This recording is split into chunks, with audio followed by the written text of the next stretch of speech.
Sabi ni Ichiban dun sa comment niya, mas okay daw ba kaysa sa original Boston Cream. So, to answer you, Ichiban, hindi ako sure kasi hindi ko laging ino-order yung Boston Cream and sakto din.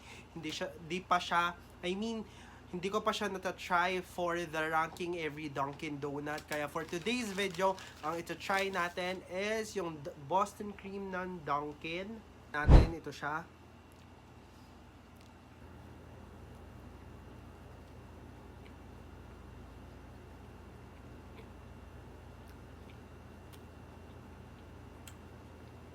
Try natin with cream. Dahil na-try ko na Ichiban, I can now answer you. I can say that this is better than the coffee Boston Cream. Mas kaya ko tong kainin than the than the coffee Boston Cream. Mas less yung sweetness na to, even though natatamisan pa rin ako sa kanya.